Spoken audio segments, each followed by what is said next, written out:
بسم اللہ الرحمن الرحیم۔ آج ایک اور جان اس شیطانی راستے میں، اس شیطانی قافلے میں چلی گئی، اور یہ زندگی تو ایک مرتبہ ملی ہے، یہ زندگی ایک مرتبہ ملی ہے، اور اگر یہ غلط راستے میں چلی گئی، غلط فیصلہ کر دیا آپ نے، تو پھر پچھتاوا، ایسا پچھتاوا ہوگا کہ پھر کبھی واپسی نہیں ہے۔ تاریخ میں آپ کا نام ہوگا اور ملکی ہیروز کے اندر آپ کو یاد کیا جائے گا، لیکن اللہ کی درگاہ سے راندے ٹھہریں گے۔ اصل میں ان کے عقیدے کے اندر خرابی ہے۔ آج ایک سینئر صحافی ہیں، ان کی گفتگو سنی، صابر شاکر کے نام سے ہیں، میرے خیال میں آج کل انگلینڈ میں ہیں، کافی لمبے چوڑے تجزیے کرتے ہیں، اور عمران خان صاحب بھی ان کو بہت پسند کرتے ہیں، وہ بھی عمران خان صاحب کے سپورٹر ہیں۔ ان کا آج بیان سنا ہے، اور وہ بھی یہی کہتے ہیں کہ ارشد شریف جو ہیں یہ قبر کے اندر سوئے ہوئے ہیں، بس صرف بول نہیں سکتے ہیں، باقی ساری صلاحیتیں گویا کام کر رہی ہیں، سن رہے ہیں، دیکھ رہے ہیں۔ اسی طرح عمران ریاض خان نے کہا کہ ارشد زندہ ہے، شہید ہے، اور اس وقت ہماری باتیں سن رہا ہے، دیکھ رہا ہے ہمیں۔ اندازہ لگائیے، یہ وہ عقیدے کی خرابی ہے جس کی وجہ سے آج امت مسلمہ کو ہر جگہ مار پڑ رہی ہے، اور یہ جو افراتفری ہے ملک کے اندر، اس کا ایک منظر ذرا یہ دیکھیں، ذرا کس طریقے سے آج یہ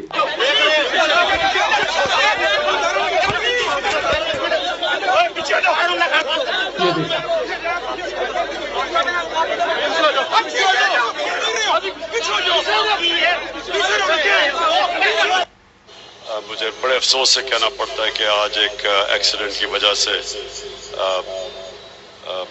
ہمیں یہ پوسٹ پون کرنا پڑا۔ ان کی یہ وہ خاتون ہیں جن کو مردوں کے شانہ بشانہ چلنے کا بڑا شوق تھا۔ اتنے ہجوم کے اندر کنٹینر کے ساتھ، اس ٹریلے کے ساتھ ساتھ بھاگی جا رہی تھیں۔ وہ خواتین جن کو اپنے گھروں کے اندر چار دیواری کے اندر ہونا چاہیے تھا، وہ اس شیطانی ماحول کی وجہ سے نکلی ہیں۔ پورے ان مسلمانوں کے اندر اور انسانیت کے اندر آج وہ چیز ہی ختم ہو گئی ہے کہ جس مقصد کے لیے ان کو پیدا کیا گیا تھا۔ مردوں کے کیا حقوق تھے، ان کی کیا ذمہ داریاں تھیں، کیا فرائض تھے، وہ اپنی مردانگی کو کھو چکے ہیں، اور خواتین کی کیا ذمہ داریاں تھیں، کیا ان کے حقوق تھے، اور ان کو کرنا کیا تھا، کس مقصد کے لیے ان کو پیدا کیا گیا تھا۔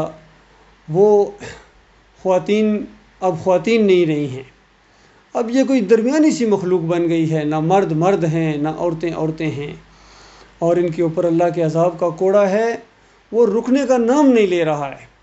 تو اللہ کے بندو، جو میں گزارش آپ سے کرنا چاہ رہا ہوں اور گزشتہ 38 سال سے کر رہا ہوں، وہ یہ ہے کہ یہ جو سیاسی لوگ ہیں، یا یہ جو مولوی لوگ ہیں، پیر لوگ ہیں، یہ اپنی دنیا کی خاطر تمہاری دنیا اور آخرت دونوں برباد کر دیں گے، اور یہ وقت ایک مرتبہ ملا ہے، اس میں یو ٹرن نہیں ہے، اور اس میں سپلی نہیں ہے، کوئی پھر امپروو کر سکو نہیں ہے۔ یہی زندگی ہے، یہی کھیتی ہے جو آج بو رہے ہیں، کل قیامت کے دن خود اپنی کھیتی کو کاٹو گے۔ تو لہٰذا عقیدے کی خرابی ہر جگہ نظر آتی ہے۔ دیکھو، بڑے بڑے پڑھے لکھے ہیں، فیصلہ کن رائے رکھتے ہیں ہر مسئلے کے اوپر، سائنس کے ایک ایک نقطے کے اوپر اپنی رائے رکھتے ہیں، ٹیکنالوجی کے یہ ماہر ہیں، میزائل ٹیکنالوجی، ایٹمی ٹیکنالوجی، ڈاکٹر ہیں، کمپیوٹر سائنسز پڑھے ہوئے ہیں، کمانڈو دستے ہیں، لیکن ایمان عقیدے کی کوئی پرواہ نہیں ہے، نہ سمجھ ہے، اور جن کو سمجھ ہے وہ بھی بس سر نیچے کیے ہوئے دبا کے چلو جی اب کیا کریں، اب کچھ نہیں ہو سکتا جی، اب اس دہارے کے ساتھ چلنا پڑے گا۔ تو اللہ کے بندو، اس کا انجام کیا نکلنے والا ہے؟ مرنا تو سب نے ہے، ایک دن مرنا ہے۔ کل نفس ذائقۃ الموت وانما توفون اجورکم یوم القیامہ ومن زحزح عن النار وادخل الجنۃ فقد فاز وما الحیاۃ الدنیا الا متاع الغرور، جو کہا گیا کہ دیکھو، ہر انسان نے مرنا ہے، جو یہاں آیا اس نے مرنا ہے، اور مرنے کے بعد مسئلہ ختم نہیں ہو جائے گا، مرنے کے بعد تو اصلی مسئلہ شروع ہونے والا ہے۔ اور قیامت کے دن پھر تمہیں زندہ کیا جائے گا، دوبارہ زندہ کیا جائے گا، اور زندہ کیے جانے کا مطلب ہے حساب کتاب۔ اور حساب کتاب جو میدان محشر میں ہونا ہے وہ اسی نقطے کے اوپر ہونا ہے کہ بتا تیرا الہ کون تھا، تیرا معبود کون تھا، تم نے جوانی کہاں گزاری اور مال کیسے کمایا اور کہاں خرچ کیا، اور جو علم پہنچا تھا اس پر کہاں تک اور کتنا عمل کیا۔ نبی علیہ السلام نے فرمایا انسان اپنا دوسرا قدم نہیں گویا اٹھا سکے گا، ہل بھی نہیں سکے گا جب تک ان 5 باتوں کے بارے میں یہ جواب نہ دے۔ تو آج اللہ کے بندو کون سی تم تیاری کر رہے ہو اس کی خاطر؟ ہر 2-4 سالوں کے بعد نیا فریب تمہیں دیا جاتا ہے، ہر نیا نعرہ تمہارے سامنے لگایا جاتا ہے، اور پھر تم دوڑ پڑتے ہو بغیر سوچے سمجھے کہ تمہیں کہاں لے کے جا رہے ہیں۔ صحیح معنوں میں یہ بھیڑ بکریوں کا ریوڑ ہے جس کو یہ لیڈ کر رہے ہیں یہ سیاسی لوگ۔ کبھی یہ 9 ستارے اٹھے تھے، انہوں نے بھی سبز باغ دکھائے تھے، پھر روٹی کپڑے اور مکان والے آئے، انہوں نے بھی سونے کے دروازے لگائے اور قوم کو اس طریقے سے سبز باغ دکھائے۔ بتاؤ کہاں گئے آج وہ؟ ان کے وعدے کہاں گئے؟ وہ خود کہاں چلے گئے؟ اور جن کے ساتھ وعدے کیے گئے تھے وہ کہاں چلے گئے؟ سب اپنی اپنی باری اپنی اپنی ڈیوٹی دے کے پورے چلے گئے۔ بڑے بڑے جرنیل آئے، جنرل ایوب جیسے، اور اس کے بعد جنرل ضیاء الحق جیسے، اب کہاں گئے بتاؤ؟ کبھی ان کا کوئی بیان سنا ہے؟ ایک وقت ان کے اوپر بھی یہی آیا تھا، وہ سمجھتے تھے بس صرف جو ہم کہیں وہ مانا جائے گا۔ اور پھر ایک دن آیا، مشرف صاحب اپنی پوری طاقت کے ساتھ سامنے آئے، عوام بھی ان کے ہاتھ میں تھی، فوج بھی ان کے ہاتھ میں تھی۔ میں نے ان کو ایک پورا پلان، پورا ایک قرآن اور حدیث کے مطابق جو صحیح معنوں میں اس امت کا اصلی علاج ہے وہ لکھا، لیکن ان کے اوپر کوئی اثر ہوتا ہی نہیں ان چیزوں کا۔ اسی طرح میں نے 2015 کے اندر the unique solution of Pakistan crisis کے نام سے کتاب ایک لکھی، بلیک رنگ کی ہے، اور عمران خان صاحب کا چیپٹر اس کے اندر لکھا کہ آپ جدوجہد کر رہے ہیں، اپنی جدوجہد کا رخ تھوڑا سا اسلام کا اصلی جو سوچ ہے، تصور ہے، اس کا رنگ دیں، تب آپ کو کامیابی ہوگی، ورنہ آپ کے ساتھ وہی کچھ ہوگا جو اس جمہوریت کے راستے میں ہوتا ہے۔ اور اللہ کا لاکھ لاکھ شکر کہ مالک نے میری بات وہ بالکل سچ ثابت کر دی، ان کے ساتھ وہی کچھ ہوا ہے جو ان کے ساتھ ہونا چاہیے تھا۔ اب گلا کس چیز کا؟ اور ابھی جو دوبارہ آپ حقیقی آزادی کا مارچ کر رہے ہیں، یہ افراتفری، پہلی ایک جان اس کے اندر گئی ہے، پہلا خون ہوا ہے اس کے اندر، یہ عمران خان کے اوپر ہے، سر کے اوپر ہے، ان کی وجہ سے ہے، اور ان کے ٹریلے کے نیچے گویا وہ آئی ہے، اور پورے سسٹم کے یہ ذمہ دار ہیں۔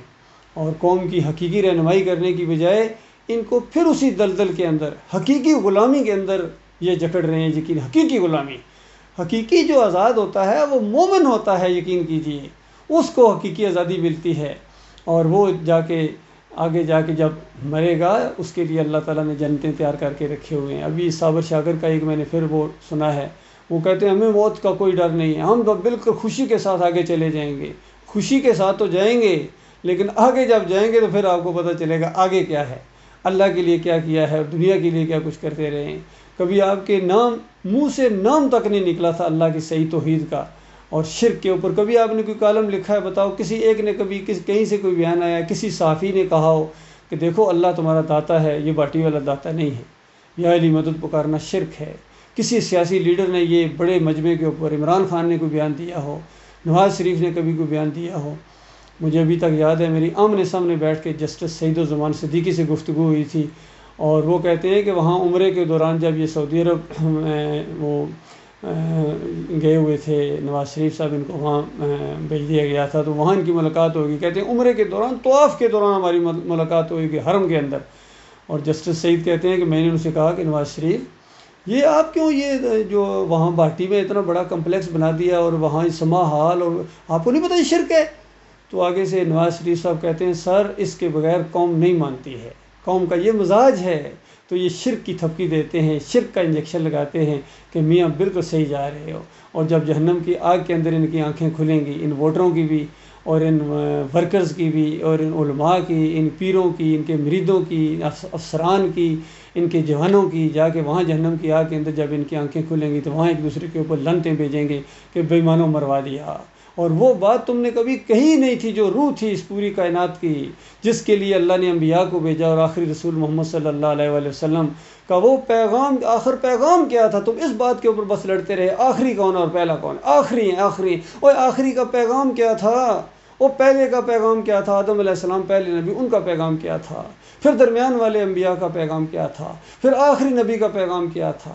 اللہ تعالیٰ نے ایک آیت کے اندر بند کر دیا، فرمایا وَلَقَدْ بَعَثْنَا فِي كُلِّ أُمَّةٍ رَسُولًا أَنِ اعْبُدُوا اللَّهَ وَاجْتَنِبُوا الطَّاغُوتَ، کہ ہم نے ہر نبی، ہر قوم، جس علاقے، جس دور کے اندر جو نبی بھیجا ہے، ایک پیغام کے ساتھ بھیجا ہے کہ لوگوں تم اللہ کی بندگی کرو، اللہ کے بندے بنو۔ یہاں داتائی، دستگیری اور مشکل کشائی کے لیے تم نہیں پیدا کیے گئے ہو، خدائی کے دعوے کرنے کے لیے نہیں پیدا کیے گئے ہو، تم بندگی کے لیے پیدا کیے گئے ہو۔ بندگی کرو، اور اس بندگی کے راستے میں جو چیز حائل ہے وہ طاغوت ہے، اس کا کفر کرو، اس کا انکار کرو۔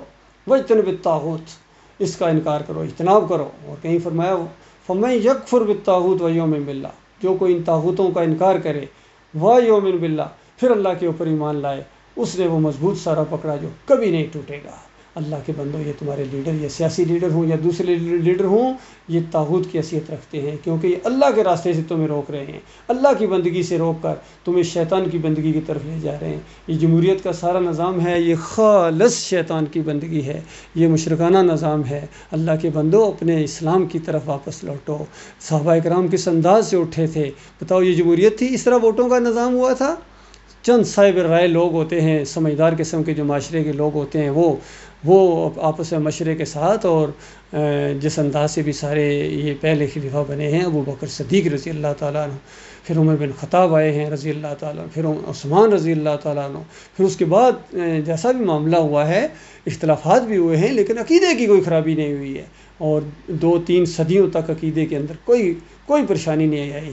بادشاہی دور بھی آیا تو کس شان اور شوکت کے ساتھ آیا، مسلمانوں کا رعب اور دبدبہ تھا، کیونکہ ایمان کی وجہ سے تھے اللہ کے بندوں۔ آج ان کا کوئی رعب اور دبدبہ نہیں، ایٹمی قوت ہونے کے باوجود تمہارا کوئی رعب اور دبدبہ نہیں ہے۔ تمہارا حال کیا ہے اللہ کے بندوں؟ کمانڈو دستے تمہارے پاس، اور کتنی یوتھ پاور تمہارے پاس ہے، سونے کے پہاڑ ہیں یہاں تمہارے عربوں کے پاس، تیل کے ذخائر ہیں، لیکن ذلت اور خواری پیچھے نہیں ہٹ رہی ہے۔ اس کی وجہ یہ ہے کہ ایمان کے اندر خرابی ہے، شرک ہے۔ اللہ کے بندوں، اسی حالت میں جو مرتا جا رہا ہے آگ میں، جو مرتا جا رہا ہے آگ میں، دنیا پوری آپ کو شہید کہے، پوری دنیا آپ کے اوپر پھولوں کی چادریں چڑھا دے، پوری دنیا گٹھی ہو کے تمہارے جنازے پڑھے، اور پوری دنیا کے مفتی متفقہ طور پر یہ فیصلہ کریں کہ یہ شہید ہیں، اللہ جانتا ہے تم اللہ کے راستے کے شہید نہیں ہو۔ ہاں، جمہوریت کے راستے کے شہید ہو، کوئی بریلویت کے راستے کا شہید ہے، کوئی اہل حدیثیت کے راستے کا شہید ہے، کوئی دیوبندیت کے راستے کا شہید ہے، کوئی شیعہ ازم، کوئی صوفی ازم، یہ سارے کوئی اپنے ملک کے راستے کا شہید ہے، اپنی قوم کے راستے کا شہید ہے، کسی زبان کی وجہ سے وہ لڑا ہے اس کا شہید ہے، علاقے کی وجہ سے، لیکن اللہ کے راستے کے شہید نہیں ہے۔ اللہ کے راستے کا وہ شہید ہے جو الہکم الہ واحد کی دعوت اٹھائے، لا الہ الا هو الرحمن الرحیم، کہ لوگوں تمہارا ایک مالک ہے، تمہارا ایک داتا ہے، تمہارا ایک دستگیر ہے، اس کے علاوہ کسی اور کی طرف تم رکوع نہ کرو، سجدے نہ کرو، پکارے نہ لگاؤ، واسطے وسیلے نہ دو۔ آج سارے شرک کے اندر مبتلا ہو گئے۔ ایک بھٹی صاحب کو یہ وہ دعا مانگ رہے تھے جب تک یہ خبر آئی تھی، کہ کہتے ہیں کہ یا اللہ تجھے غفور و رحیم ہونے کا واسطہ، تجھے اپنے حبیب کا واسطہ کہ یہ خبر جھوٹی ہو۔ سارے، وہ حقیقت ٹی وی والے ہوں یا عمران ریاض ہوں، جتنوں کو میں نے سنا، یقین کیجیے سب کے عقیدے کے اندر خرابی ہے، سوچ کے اندر خرابی ہے، ایمان کے اندر خرابی ہے۔ باقی بڑے بڑے قابل ہیں، بڑے بڑے شعلہ بیان ہیں، مقرر ہیں، لیکن ایمان کی طرف کوئی پرواہ نہیں ہے ان کو یقین کی۔ اور وہ مالک عرش پر بیٹھا ہو، تمہیں دیکھ رہا ہے، وہ تمہارے سارے الفاظ لکھوا رہا ہے، فرشتے ایک ایک لفظ لکھ رہے ہیں، تمہاری ڈیلی رپورٹیں اوپر جا رہی ہیں، اور تمہارے نامہ اعمال وہاں محفوظ ہو رہے ہیں، اور یہی کتابی شکل میں، کارڈ کی شکل میں تمہارے ہاتھ میں پکڑا دیا جائے گا، یہ کچھ کرتے رہے ہو، تو اس وقت کیا بنے گی؟ واپسی نہیں ہوگی۔ میں آپ کا بھائی ہوں، میں کوئی سیاسی لیڈر نہیں ہوں، میں ایک ووٹ بھی پوری زندگی ہو گئی میں نے ایک ووٹ کاسٹ نہیں کیا کسی جماعت کو، نہ ہی کسی سیاسی جماعت کے ساتھ میرا تعلق رہا ہے، اور نہ ہی آئندہ کبھی رہے گا، اور نہ ہی میں کوئی مولوی ہوں، نہ پیر ہوں۔ میں فوجی افسر ہوں الحمدللہ، 7 پنجاب ریجمنٹ میری، آج سے 38 سال پہلے میں نے یہی بات ان کے اندر سے، ایمان کی بات، توحید کی بات، کہ یہ بات مانو، یہ نعرہ حیدری دم دم علی علی کہنا چھوڑ دو، شرک ہے یہ، اللہ کے ساتھ شریک ٹھہرانا ہے، یہ علی رضی اللہ کا راستہ نہیں ہے۔ وہ تو اللہ اکبر پکارا کرتے تھے، سارے صحابہ اللہ اکبر پکارا کرتے تھے، تو یہ بات سمجھنے کی بجائے انہوں نے اپنے اندر سے مجھے نکال دیا۔ مجھے اس کا مسئلہ نہیں ہے، میں تو صرف آپ کو ایمان کی دعوت دے رہا ہوں کہ مجھے نکالنے سے یا کوئی اور معاملے کرنے سے تم کیا بچ جاؤ گے، یا اس کے بعد کیا وہ شرک ایمان بن جائے گا، یا ایمان جو ہے وہ کوئی کفر بن جائے گا، شرک بن جائے گا۔ آپ نے اپنا نقصان کیا ہے، اور ایسے لگتا ہے اسی چیز کی سزا تمہیں مل رہی ہے، اسٹیبلٹی آ ہی نہیں رہی ہے تمہاری۔ کتنی لاشیں اٹھاتے ہو، ہر روز تمہاری لاشیں آتی ہیں، تو یہ اسی کی سزا تو نہیں کہیں مل رہی. کبھی سوچو اللہ کے بندو، کوئی سننے کے لیے تیار نہیں یہاں. بالکل جس کی لاٹھی اس کی بھینس والا معاملہ ہو رہا ہے. لیکن یاد رکھنا اس کا انجام بہت خوفناک ہے. وہ اللہ کی عدالت جب لگے گی نہ وہاں رشوت چلتی ہے. وہ عدالت صحیح معنوں میں اس کے اوپر کسی پارٹی کا پریشر نہیں ہوگا، کوئی اس کو دبا نہیں سکے گا. مالک فیصلہ کرے گا، ایمان اور عقیدے کے اوپر فیصلہ ہوگا. کسی کی سفارش نہیں چلے گی، اور کسی کی وہاں جو ہے دوستی کام نہیں آئے گی، دولت کام نہیں آئے گی، کوئی چودراہٹ کام نہیں آئے گی، عصری کام نہیں آئے گی. وہاں قائم آئے گا تو ایمان خالص آئے گا. شفاعت اور سفارش کا جو معاملہ ہے وہ بھی اسی کی ہوگی جس کی عقیدے کے اندر خرابی نہیں ہے. جس کے عقیدے کے اندر خرابی ہوگی، جو شرک کرتا ہوگا، اس کے لیے کسی کو اجازت نہیں دی جائے گی کہ اس کو کہا جائے یا اللہ اس کو معاف کر دے. کیسا خوفناک انجام ہوگا اللہ کے بندوں. اس خوفناک انجام سے اللہ تعالیٰ اپنی پناہ میں رکھے. اللہ اپنی باتوں کو تحمل کے ساتھ سنا ہے. میں دعا گو ہوں اللہ تعالیٰ آپ کو ایمان خالص کی سمجھ عطا فرمائے. اپنے دوست اور دشمن میں تم فرق کرو اور ان فریب کاروں کی بات میں نہ ہو. اللہ کے بندوں اپنے بچوں کو مت مرواؤ. یہاں جو بھی مرتا جائے گا، ابھی یہ خاتون مری ہیں، آگے جا کے پتہ نہیں کتنے مریں گے. یاد رکھنا یہ اللہ کے راستے کے شہید نہیں ہیں. بالکل میں صاف کہہ رہا ہوں، آنکھوں میں آنکھیں ڈال کے کہہ رہا ہوں، کسی غلط فہمی میں نہ رہنا. یہ جان خالص تمہاری جمہوریت کی خاطر جائے گی، اور جمہوریت ایک شیطانی نظام حکومت ہے. اس کی جو بھی حمایت کرے گا، اس کا ساتھ دے گا، وہ شیطان کا ساتھ دینے والا ہے، وہ اللہ کے دین کا ساتھ دینے والا نہیں ہے. جمہوریت کا مطلب اللہ کا دین اب نہیں آ سکتا، یہ جمہوریت آئے گی. سارے اس بت کی پالش کرتے ہیں. بوٹوں کی پالش کا تو ذکر کرتے ہیں عمران خان صاحب کے، بوٹوں کی پالش کرتا ہے فلاں، اور خود جمہوریت کے بت کی جو پالش کرتے ہیں، اس کو اور چمکانے کی کوشش. جو آتا ہے اسی کو چمکاتا ہے، اور جو وقتی طور پر اس کو توڑتا ہے وہ بھی آتا ہے کہ میں اصلی اب بت لاؤں گا پھر اس کو چمکاؤں گا. اس انداز سے یہ ان کی زندگیاں گزرتی جا رہی ہیں. وقت کم ہو رہا ہے، برف کی طرح یہ زندگی پگھلے جا رہی ہے. تو یہ اگر ختم ہوگی کسی بھی ٹائم ختم ہو سکتی ہے. اندر جو سانس گیا ہے وہ باہر آنے کی گارنٹی نہیں ہے. تو اتنے بڑے رسک کے اوپر کھڑے ہو، اور اگر ایک دفعہ موت آ گئی تو پھر اس کے بعد دوبارہ تو نہیں واپس آ سکو گے. اللہ تعالیٰ غور و فکر کرنے کی توفیق عطا فرمائے.